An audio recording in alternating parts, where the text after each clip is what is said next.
Did you know that the Bible you read today is missing books? Entire books. Gone. Not lost, not destroyed, removed. And not just one or two. We're talking about dozens.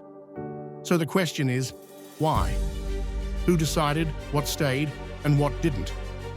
And what exactly was in those missing books that made them so inconvenient? Let's start with a dirty little secret.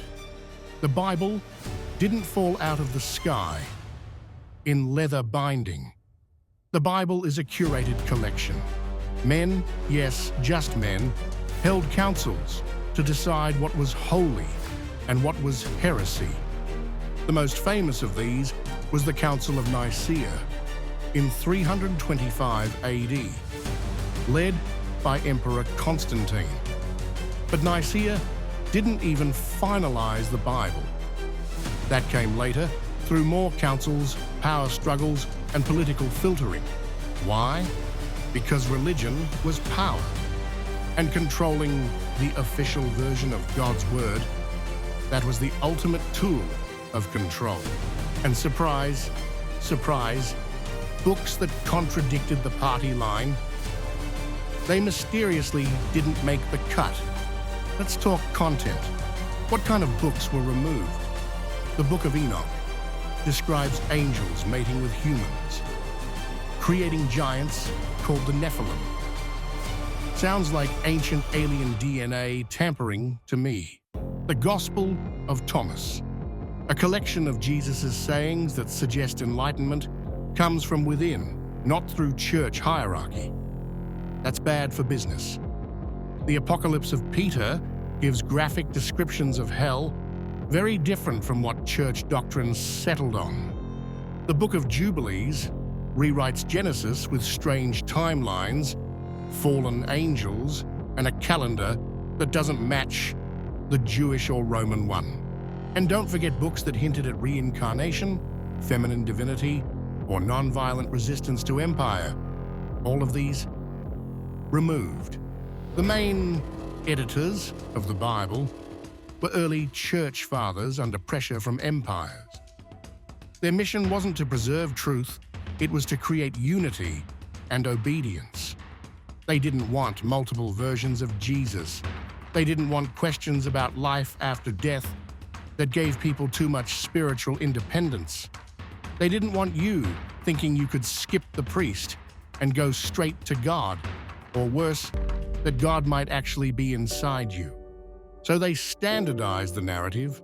Jesus was born, died, rose, and said what they said he said. End of story. Everything else? Apocrypha? Heresy? Forbidden. This isn't just dusty history. This affects what billions of people believe today. The modern Bible shapes laws, ethics, and entire worldviews, but it's based on an edited version of the story. Imagine only reading half of a novel and calling it the truth. What if the missing books had answers about where souls come from? What happens between lives? How to connect with the divine without middlemen? What if they revealed that humanity's origin involved otherworldly beings, or that reincarnation wasn't just a Hindu concept, but was originally Christian? Let's zoom in on reincarnation for a moment. It shows up in early Christian texts like the Gospel of Philip, and even in hints from the Bible itself. In Matthew 11:14, Jesus says, John the Baptist is Elijah who was to come. Sounds like a recycled soul to me. Origen, one of the most influential Christian theologians in the 3rd century, taught reincarnation openly. That is, until the church declared his views heresy in the 6th century. Why erase reincarnation? Because people who believe in second chances are harder to control. Eternal hellfire is a better motivator for obedience. Now, let's spice things up. The Book of Enoch doesn't just mention fallen angels, it describes them descending from the sky, teaching humans metalwork, weaponry, and mysteries of heaven. They took human wives and created hybrid offspring. Sound familiar? It should. This is the ancient alien playbook, wrapped in biblical robes. Could the sons of God be extraterrestrials?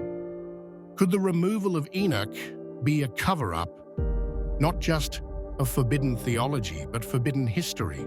And if the divine realm includes otherworldly civilizations, then the Bible isn't just a religious book, it's a censored disclosure. So why were books removed from the Bible? Control, power, narrative management. What did they contain? Lost truths, dangerous ideas, and maybe, just maybe, the keys to understanding who we really are and where we really came from. The good news? These books weren't destroyed, they're resurfacing. And once you start reading what was hidden, you can never see the Bible or history the same way again.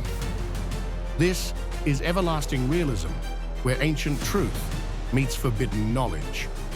If you're ready to see beyond the edits, subscribe and stay curious.